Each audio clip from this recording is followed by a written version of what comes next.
오늘 보실 하나님 말씀은 창세기 38장 1절부터 11절입니다. 창세기 38장 1절부터 11절 말씀 보겠습니다. 그 후에 유다가 자기 형제들로부터 떠나 내려가서 아둘람 사람 히라와 가까이 하니라. 유다가 거기서 가나안 사람 수아라는 자의 딸을 보고 그를 데리고 동침하니 그가 임신하여 아들을 낳음에 유다가 그의 이름을 엘이라 하니라. 그가 다시 임신하여 아들을 낳고 그의 이름을 오난이라 하고 그가 또 다시 아들을 낳고 그의 이름을 셀라라 하니라. 그가 셀라를 낳을 때에 유다는 거십에 있었더라. 유다가 장자 엘을 위하여 아내를 데려오니 그의 이름은 다말이더라. 유다의 장자 엘이 여호와 보시기 악함으로 여호와께서 그를 죽이신지라. 유다가 오난에게 이르되 내 형수에게로 들어가서 남편의 아우된 본분을 행하여 내 형을 위하여 시가 있게 하라. 오난이 그의 시가 자기의 것이 되지 않을 줄 알므로 형수에게 들어갔을 때 그의 형에게 씨를 주지 아니하려고 땅에 설정하매 그 일이 여호와 보시기 악함으로 여호와께서 그도 죽이시니 유다가 그의 며느리 다말에게 이르되 수절하고 내 아버지 집에 있어 내 아들 셀라가 장성하기를 기다리라 하니 셀라도 그의 형들같이 죽을까 염려함이라. 다말이 가서 그의 아버지의 집에 있으니라. 아멘. 오늘은 순종하는 척만 하지 말고 진심으로 행하라 라는 제목으로 하나님 말씀을 살펴보겠습니다. 오늘 본문을 살펴보면 이런 내용이죠. 요셉이 애굽에 팔려간 후에 유다는 형제들로부터 떨어져 나와 히라라고 하는 아둘람 사람과 함께 지냅니다. 그곳에 있는 동안 유다는 가나안 사람 수아의 딸을 만나죠. 유다가 그녀와 결혼하여 잠자리를 같이 합니다. 그녀가 임신하여 아들을 낳고 아이의 이름을 엘, 둘째는 오난, 셋째는 셀라라고 합니다. 셀라를 낳을 때에 그의 부부는 거십에서 살고 있었습니다. 유다가 맏아들 엘에게 아내를 얻어줍니다. 그녀의 이름은 다말이죠. 그러나 유다의 맏아들 엘이 여호와께 심히 악한 죄를 지어서 하나님께서 그의 목숨을 거두어 가십니다. 유다가 둘째 아들 오난에게 말하죠. 가서 남편을 잃은 내 형수와 잠자리를 같이 하여라. 내 형의 혈통이 끊어지지 않게 하는 것이 동생이 내가 해야 할 도리다. 하지만 오난은 아이를 낳아도 자기 아이가 되지 못할 것을 알고 형수와 잠자리를 같이 할 때마다 형의 아이를 낳지 않으려고 정액을 바닥에 쏟습니다. 그가 한 행동은 하나님을 크게 거스르는 일이었고 그래서 하나님은 그의 목숨도 거두어 가십니다. 그러자 유다는 며느리 다말을 찾아가서 말하죠. 내 아들 셀라가 다 자랄 때까지 내 아버지의 집에서 과부로 지내거라. 그는 셀라마저 형들처럼 죽게 될까 걱정했던 것이죠. 그래야 다말은 자기 아버지 집으로 가서 살았다라는 것이 오늘 본문의 내용 관찰입니다. 우리는 오늘 본문을 보면서 왜 유다에게 이러한 비참한 일들이 벌어질까? 그 원인은 어디에 있을까? 우리는 생각해 볼 필요가 있습니다.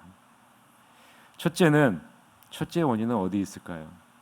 첫째는 할아버지와 아버지와 형제들을 떠났다라는 것입니다. 둘째는 아둘람 사람 히라와 가까이 지냈다라는 것입니다.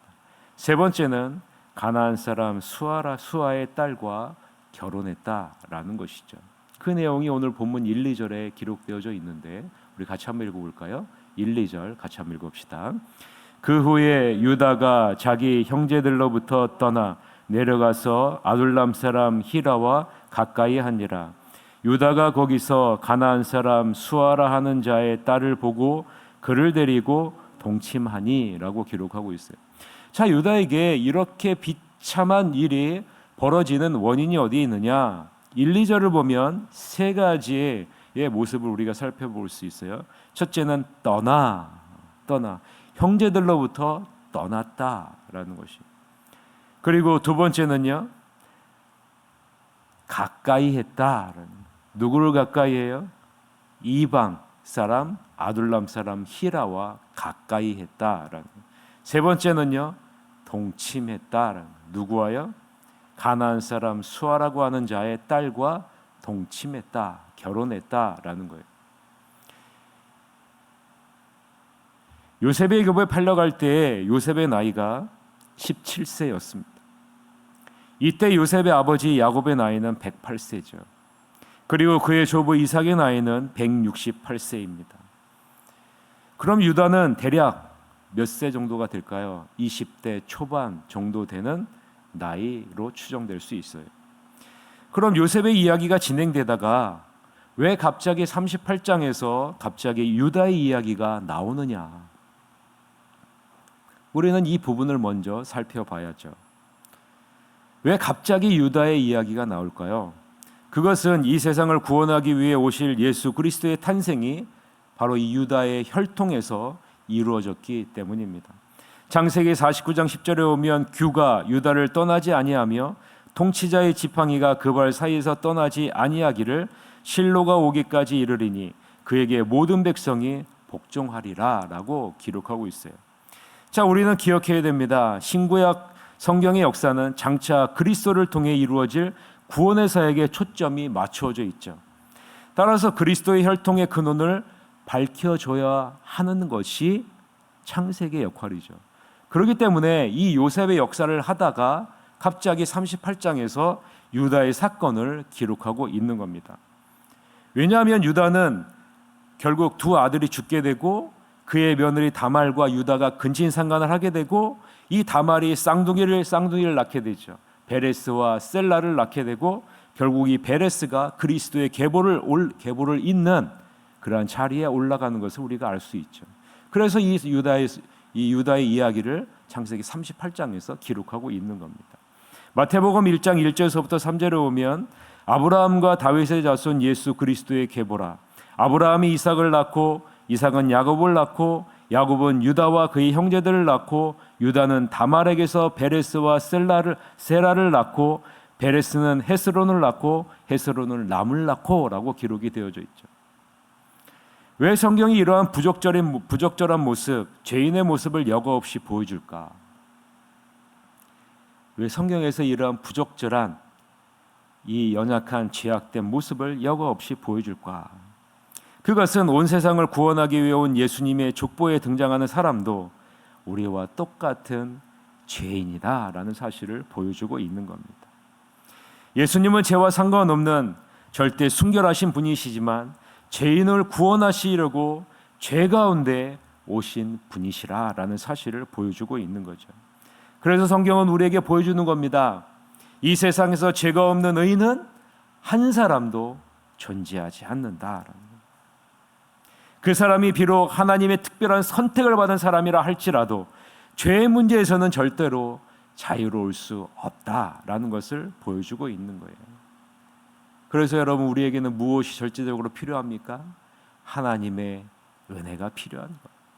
그것을 지금 유다의 모습 창세기 38장에서 보여주고 있는 겁니다.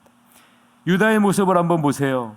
하나님의 특별한 선택을 받아 언약의 계승자로 서게 되지만 여전히 죄악된 모습을 보여주고 있지 않습니까?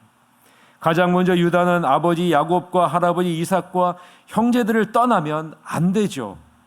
하나님이 이곳에 머물라고 했잖아요. 약속의 땅이잖아요. 그런데 머물러야 할 곳에서 머무르지 않고 하나님이 뜻이 있는 곳을 떠나요. 형제들을 떠납니다. 아버지를 떠납니다. 할아버지를 떠나요. 그때부터 문제가 발생하게 되는 건 아니겠습니까? 유다가 왜 떠났겠습니까? 자기가 원하는, 이 세상이 원하는 것을 찾아서 떠난 것 아니겠습니까? 유다는 야곱이 살던 헤브론을 떠납니다. 그리고 헤브론 골짜기 북서쪽 약 24km 떨어진 한 마을 아둘람으로 갑니다. 왜 갈까요? 그곳에 누가 있어요? 평소에 친하게 지내던 아둘람 사람 히라가 거기 있기 때문에 그런 거죠. 그래서 세상 사람, 친한 사람과 함께 지내기 위해서 그곳으로 떠난 겁니다. 잘 보셔야 됩니다. 유다는 하나님의 뜻이 있는 곳을 떠나 어디에 머물기를 원했느냐? 아둘람에 있는 친구 히라가 있는 곳에 머물기를 원했다라는 거예요. 하나님이 머물라고 하는 곳이 아니라 내가 보기에 좋은 곳으로 나아가고 있는 거예요. 마음에 맞는 이 세상 사람과 함께 어울려 살기 위해 아버지와 할아버지와 형제와 하나님의 뜻이 있는 곳을 떠난 거예요. 더 나아가서는요, 그곳에서 가나안 사람 수아라고 하는 자의 딸과 결혼을 합니다. 여러분, 그 다음은요, 볼 것도 없는 거예요. 무슨 일이 벌어질지 뻔한 거죠. 하나님이 머물라고 하는 곳에 머물지 않고 이 세상 사람과 가까이 지내고 하나님이 금하고 있는 가나안 사람의 딸과 결혼을 하게 되면 어떤 열매가 맺어질지는 우리가 쉽게 짐작할 수 있는 것 아니겠습니까? 하나님이 기뻐하는 열매가 아니라 하나님이 기뻐하시지 않는 일들이 일어날 것임을 우리는 쉽게 짐작할 수 있죠. 이것에 대한 하나님의 마음이 여러분 어떤지 아십니까? 이러한 유다의 모습을 하나님이 얼마나 기뻐하시지 않는지, 유다가 결혼한 가나안 사람 수아의 그 딸의 이름을 기록하지 않아요. 언약의 계승자가 결혼을 했는데요, 그 이름조차도 기록을 하고 있지 않는다라는 겁니다. 얼마나 하나님이 싫어하는지 그것이 느껴져야 한다라는 겁니다. 여러분, 아브라함이 뭐라고 말합니까? 창세기 24장 3절에 보면 내가 너에게 하늘의 하나님 땅의 하나님 여호와를 가리켜 맹세하게 하노니 너는 내가 거주하는 이 땅 가나안 족속의 딸 중에서 내 아들을 위하여 아내를 택하지 말라. 가나안 사람의 딸들 중에서 아들을 택하지 말라라고 아브라함이 강조했어요. 이삭이 뭐라고 말합니까? 이삭이 야곱을 불러 그에게 축복하고도 당부하여 이르되 너는 가나안 사람의 딸들 중에서 아내를 맞이하지 말라. 가나안 사람의 딸들과 혼연하지 말라고 아브라함과 이삭과 야곱이 교훈하고 있는데 지금 유다는요, 가나안 사람의 딸, 가나안 사람 수아의 딸, 그 딸과 결혼을 한 거예요. 더 나아가 유다는 첫째 아들 엘의 아내를 위해 어떤 여인을 데리고 와요? 가나안 여인을 데리고 옵니다. 가나안 여인 다말을 데리고 와요. 여러분, 그 결과가 어떻게 됩니까? 세 아들을 낳지만 첫째 아들은 여호와 보시기 악함으로 여호와께서 죽이시고 둘째 아들은 형에 대한 의무를 저버리는 이기적인 사람이 되어 여호와 보시기 악함으로 여호와께서 또한 죽이시는 일이 발생하게 됩니다. 형을 위하는 척 아버지 유다의 말에 순종은 했지만 자신의 이익을 먼저 생각해 의도적으로 씨를 끊어버리죠. 하나님께서는 이것도 악하게 보심으로 오난도 죽이십니다.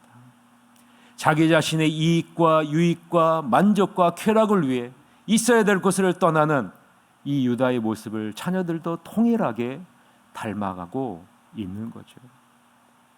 유다의 두 아들은 자신의 행위가 여호와 보시기에 심히 악함으로 스스로 죽음을 불러온 겁니다. 하나님이 원하시는 성결한 삶이 아니라, 순종의 삶이 아니라 자기가 원하는 삶을 살아간 겁니다. 여러분, 하나님이 원하시는 성결하고 순결한 순종의 삶이 없으면 우리도 엘과 오난과 같이 하나님의 기업을 받을 수 없는 하나님의 징계를 받는 자리로 나아갈 수 있다는 그런 사실을 우리는 알아야 되는 겁니다.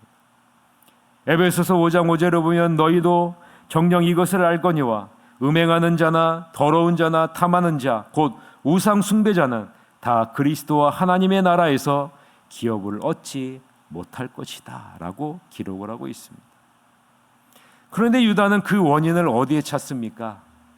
이 모든 일의 원인을 유다는 어디에 찾을까요? 자기 자신에게서도 찾지 않고요, 자기의 자녀들에게서 찾지 않고요, 며느리 다말에게서 그 원인을 찾습니다. 그 내용이 11절인데요. 같이 한번 읽어볼까요? 유다가 그의 며느리 다말에게 이르되 수절하고 내 아버지 집에 있어 내 아들 셀라가 장성하기를 기다리라 하니 셀라도 그의 형들같이 죽을까 염려함이라. 다말이 가서 그의 아버지 집에 있으니라 라고 기록하고 있죠. 유다는 모든 원인을요, 이렇게 된 모든 원인을 며느리 다말에게로 돌립니다. 그리고 자신의 셋째 아들 셀라를 보호하기 위해 다말을 친정으로 돌려보냅니다. 두 남편을 잃고 후손도 없이 돌아온 여인이 어떤 대접을 받을지 뻔히 알면서도 유다는 매몰차게 다말을 돌려 보내고 있는 겁니다. 유다는 자신에게서 잘못을 찾지 않습니다. 그리고 두 아들이 얼마나 여호와 앞에 악한 행동을 했는지 그것도 알지 못해요. 두 아들에게서 찾지 않습니다. 그저 모든 원인을 며느리 다말에게서 찾고 있고 그 원인을 돌리고 무고한 희생자를 만드는 또 다른 악을 유다가 범하고 있는 겁니다. 여러분 말씀드렸잖아요. 그 시작이 어디예요? 우리가 마땅히 있어야 될 자리에 있지 않는, 그리고 내가 원하는 세상 사람들과 가까이 지내는, 그리고 하나님이 하지 말라는 것을 하게 되는 것에서부터 그것이 시작되고 있다라는 말씀을 맺겠습니다. 하나님은 무엇을 보실까요? 우리 마음의 중심을 보십니다. 여러분, 하나님은 우리 마음의 중심을 보세요. 하나님의 자녀로 마땅히 머물러야 될 곳에 머물지 않고 마땅히 함께 교제해야 할 사람과 교제하지 않고 하나님의 말씀에 순종하지 않으면 우리는 하나님 앞에서 내 자신을 보기보다 남을 판단하고 정죄하는 자리로 나아가게 되는 것입니다. 아무쪼록 남 탓을 하지 마시고 내 자신을 먼저 바라보고 하나님께 날마다 회개함으로 은혜를 구하는 여러분이 되시기를 바랍니다. 그래서 하나님의 언약의 자손으로서 하나님이 예비하신 놀라운 축복을 날마다 받아서 누리는 여러분이 되시기를 주님의 이름으로 간절히 축원합니다. 이 시간에 1분 동안 통성으로 기도한 시간을 갖겠습니다. 하나님, 마땅히 머물러야 될 곳에 머물게 하여 주시옵소서. 그리고 주님 안에서 참된 교제를 이루어 나갈 수 있도록 인도해 주시옵소서. 그리고 하나님의 말씀에 순종하는 복된 자리로 나아갈 수 있도록 이끌어 주시옵소서. 남에게 원인을 찾지 않고 내 자신을 날마다 하나님의 말씀 앞에 비추어 하나님 앞에서 성결한 삶을 살아내게 하여 주시옵소서라고 1분 동안 주님 앞에 통성으로 기도한 시간을 갖도록 하겠습니다. 기도하시겠습니다.